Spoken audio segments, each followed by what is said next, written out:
Beer came up. Good day, YouTube, and welcome to another episode of the Albino Rhino Homebrew Review. Again, I'm not going to talk about this. Well, I might talk about it a little bit because I haven't drank it yet, but then it scares me a little bit. But this is my wheat beer. Truthfully, I'm never going to make a wheat beer again.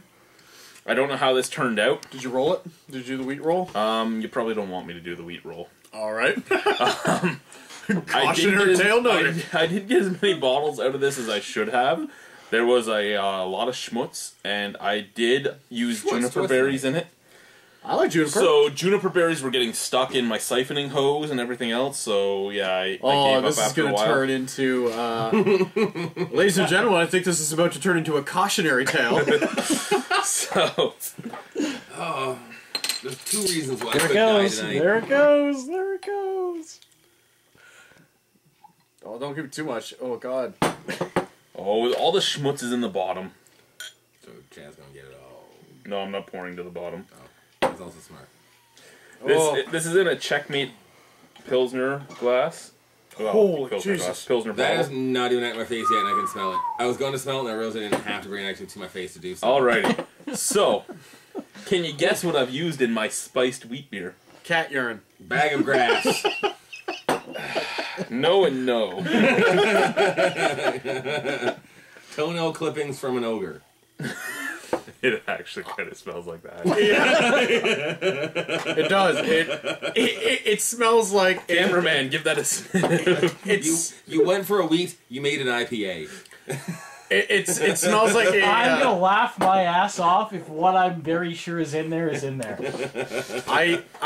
Yeah, it smells like, yeah, you've been feeding cinnamon to a cat. It smells like I'm gonna have to pull over by the side of the road so both of you can just spontaneously diarrhea outside. Oh! Wait, did you sneak some X-Flax in there? No, there's no X. There's no X-Lax. Oh, God. Okay, so let's try it. It looks like a wheat beer. Yeah. It looks like orange juice. This is frightening.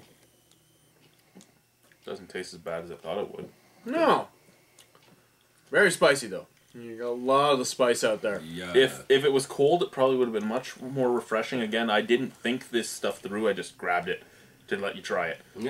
Well, we've tried it warm, and then we'll have a chance to try it cold. Yeah.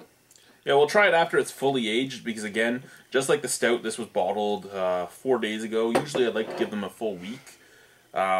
Because this was fermented for 3 weeks, I'm probably going to want to give it 2 weeks before it's actually fully done. But... well, no, it's fully fermented and everything else. We gonna die. We gonna die. Welcome to the jungle. You're gonna die!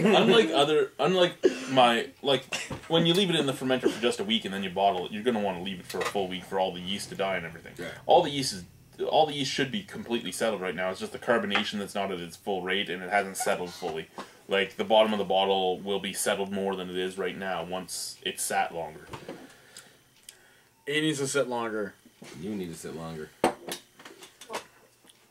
I actually don't mind it though. It's kind of what I was going for, which was just a different, like, the thing with homebrews for me, I want to go completely different. I don't want to have just your average thing. Or you could have just went and bought it anyway. Yeah.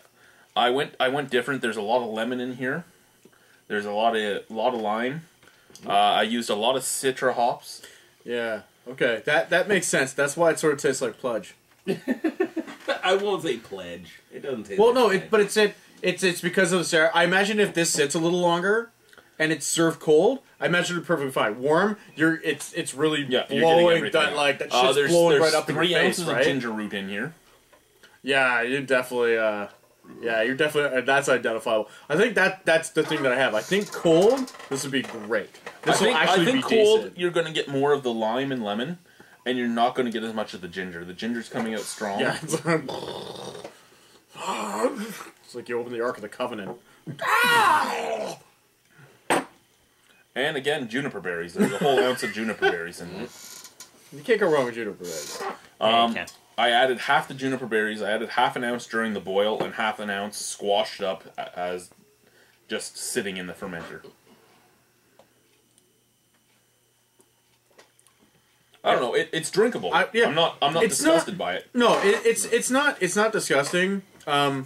Again, I think warm is. I think the temperature is what's doing this a disfavor. This is one of the things that does need to be more chilled. Yeah. But it honestly is not bad. As I said, we'll try it again in a couple weeks. Yeah. Yeah. Like, cold. Let it sit. Give it a little bit more time. Let that yeast go. Then we'll give it a good, pull and see what happens. The stout I don't mind as much. The stout I'm just going to keep what we did once. We'll drink it again at some point, but I actually wouldn't mind drinking it cold because I honestly think it'll I don't drink think like a we'll porter. review it again cold because you know what, a stout's supposed to be warmer anyway, so I'm okay with that. But I think if you made it cold though, it would be more like a porter, and I think it would actually be more enjoyable. That's just a personal opinion of mine. I'll let you guys rate this. I don't even give me whatever feedback you want because that's what I'm doing. I'm trying to get feedback on the homebrew, and I'm probably going to send some of this out to a couple guys around. It's hard to give you proper feedback because it is warm, and I think that's really affecting the taste of this. But that is feedback. It is drinkable, but because the flavors are coming out so strong on the nose, it's really it's overpowering it a lot, so it's not as enjoyable. But cold, I think it would be great. I think it would actually be very drinkable and probably something you'd want to drink. How about a number, fathead? A 5? Like, it's not as terrible as most of the macro shit you drink, so, like, realistically, for a homebrew, I haven't swollen up and gotten diabetes yet, so... Yet. I don't use sugar in my brewing. Oh, okay. Yes, no, again, yeah, a 5, but I'd like to drink it cold. Rev? I'm going to go 6.5. On part of the basis of, I do think it will be a lot better on the cold end. Yeah, that's a lot of fucking shit. You can't see through it anymore. No, there's just straight shit at the bottom, which it doesn't mean that's a bad thing. But I'm doing a 6.5 because I'm picturing in my head of if it was cold or a little bit longer, I think it would be better. Like, this is good. There is nothing wrong with it. There's nothing offensive. There's nothing gross. There isn't anything that makes me want to fucking run the hell here. I'm like, why the fuck did I come? Like, what's going on? None of that. It ain't moonshine, that's Thank for you, sure. YouTube. Bye. Shine. Shine.